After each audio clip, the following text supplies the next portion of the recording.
de me donner la parole. Moi, je dirais ceci. Il y a un adage qui dit que vous allez beau châtrer les cheveux, en français facile, vous allez beau vous coiffer, mais les cheveux vont continuer à pousser. Ce qui s'est passé le vendredi passé, ça montre à l'opinion nationale et internationale la vraie nature du président Roch Kaboré. Pourquoi je dis ceci? Mes prédécesseurs l'ont dit. Le président Roch Kaboré, c'est un monsieur versatile, c'est un monsieur à plusieurs faces. Il a passé tout le temps à jouer aux victimes, à jouer aux personnes qui aiment jouer aux personnes de paix, aux personnes qui sont pleines d'humilité, qui veut concilier les Burkinabés. Je vous dis que c'est archi faux. Pourquoi je dis ceci? Vous savez, le président Roch Kaboré et le président Blaise Compaoré, c'est toute une histoire. Vous pouvez aller revisiter les archives. Quand le président Roch Kaboré était au CDP, il n'y a pas une personne qui a censé le président Blaise Compaoré comme le président Roch Kaboré. Les archives sont là. Et tout ce que le président Roch Kaboré a aujourd'hui, après Dieu, il le doit au président Blaise Compaoré. Je vous explique pourquoi le président Roch Kaboré n'a pas voulu participer à cette rencontre. Ça a été sciemment fait. Si tous ceux qui sont intelligents et qui ont le sens d'analyse de situation savent que le retroupement qui a été au devant du président Roch Kaboré, ça a été opiné. Ça n'a pas été spontané. Ils ont organisé des sous-réunions. Il y a eu des préalables afin de pouvoir converger les gens là devant la porte du président Roch Kaboré. Le président Roch Kaboré a refusé de s'asseoir sur la même table avec le président Blaise Compaoré parce que sa conscience est en train de lui travailler. Tout le monde a été témoin de la manière dont le président Blaise Compaoré a été injecté dans son pouvoir. Ce que les gens appellent l'insurrection, ça n'a jamais été une insurrection. Je suis désolé de le dire et je me l'assume. Ça a été un coup d'État qui a été préparé par les hommes du MPP avec quelques personnes de l'armée. Tout le monde l'a su. Et cette humiliation qu'ils ont tenté de coller au président Blaise Compaoré, cette méchanceté qui a été organisée contre le président Blaise Compaoré, et qu'à la fin, quand ils ont été au pouvoir durant cette année, il n'y a jamais eu ce déclic-là, il n'y a jamais eu cette capacité d'intelligence pour pouvoir répondre aux aspirations de l'Assemblée de Burkinabé, et qu'aujourd'hui, le président Damiba, à moins d'une année, il a pu faire ce que le président Roch n'a pas pu faire à cette année, même avec la promesse historique qu'il a eu à faire lors de la campagne présidentielle. Et sur la terre natale du président Blaise Compaoré, moi je pense qu'il y a un homme d'État. Le fait même que le président Roch Kaboré soit le président du Burkina Faso, pour moi c'est une punition divine. C'est parce que Dieu a voulu nous punir qu'il a autorisé le président Roch Kaboré d'être le président du Burkina. Parce que pour moi, écoute, laissez-moi terminer s'il vous plaît. Non, s'il vous plaît. Parce qu'un président, un chef d'État, c'est un président, c'est un homme d'État, c'est un homme qui est conciliant, c'est un homme qui respecte sa parole, et c'est un homme qui donne l'exemple. Le président Roch Kaboré, le fait de refuser de participer à cette rencontre-là, il est en train de montrer à tout le monde entier qu'il peut tout être sauf un chef d'État. Alors, et je le prends par mot, le point de presse qu'il a organisé chez lui.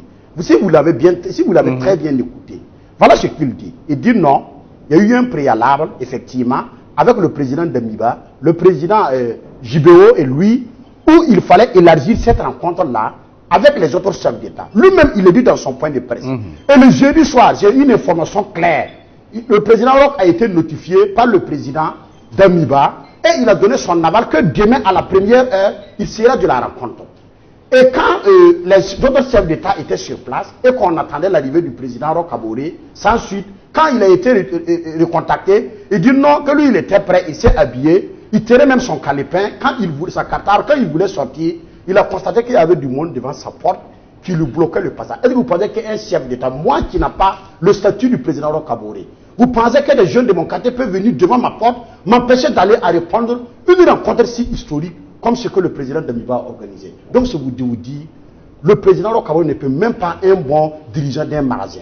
Alors, s'il vous plaît, monsieur Abdul Karim Bariadou Leta, on va intervenir vraiment dans la courtoisie, dans le respect. Parce monsieur Kaboré, s'il vous plaît, nul n'a le monopole de la courtoisie. S'il vous plaît.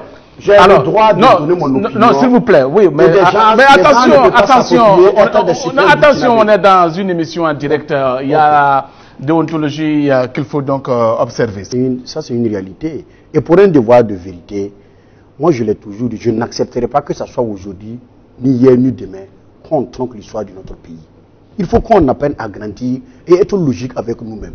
Quand les gens là parlent de dossier de justice, et le dossier du président Thomas Sankara, que j'ai du respect et de la reconnaissance, parce qu'il fut un chef d'État qui a contribué pour le développement de ce pays. Mais aujourd'hui, quand les gens là me parlent de l'assassinat de Thomas Sankara, ça profitait à qui? Quand le président Blaise Compaoré est venu à la tête de ce pouvoir-là, ça profitait à qui? N'est-ce pas au président Marie-Christian Kaboré? Quand le président Marie-Christian Kaboré a participé au gouvernement du président Kaboré dans le temps, est-ce qu'il a dit de Blaise Compaoré autant pour moi? Est-ce qu'il a dit que non, le fait que tu es cité dans l'assassinat de Thomas Sankara, je ne veux pas faire partie de ton gouvernement parce que cette fois tu es le criminel de Thomas Sankara? Est-ce qu'il l'a dit? Non, c'est des gens qui ont cheminé ensemble durant plus de 27 ans. Et aujourd'hui, s'il y a des responsabilités à situer, ceux-là qui ont profité de l'assassinat de Thomas Sankara et ceux-là qui l'ont assassiné là, ils sont tous coupables. Donc, c'est comme le docteur Kaboré l'a dit, aujourd'hui, ce qui est essentiel, c'est l'existence même du Burkina Faso, et c'est de faire de telle sorte pour qu'on puisse récupérer nos territoires perdus. Et ça, moi, sincèrement, je n'accepterai pas le fait que le président Roch Kaboré ait boycotté cette rencontre-là. Parce que c'est comme ça que moi, je l'appelle. Je viens. Non, dans ce que nous savons, le lieutenant-colonel, c'est le colonel Isaac Zida, il a eu un souci administratif. Il est général. Hein. Voilà, excusez-moi, ne me faites pas parler des choses. Allez-y, s'il vous plaît. Non, le monsieur Isaac Zida, il y a eu un problème parce qu'à ce que je sache là, il avait demandé l'exil politique, non? Donc voilà, c'est la raison pour laquelle il n'a pas pu effectuer. Mais l'autre, il faut le respecter, c'est un général. Je le respecte, mais il s'appelle Yacoub Isaac Zida. Le président Kafando Michel, bon, ce que j'aurais appris aussi, il est convalescent. Il n'est pas, il était à lutter, voilà pourquoi. Donc le problème, le problème fondamental des Burkinabés aujourd'hui, et celui qui est anti-réconciliation, c'est le président Roch Kaboré avec son agissement. Ça, c'est vous qui le dites, monsieur Ouedraogo.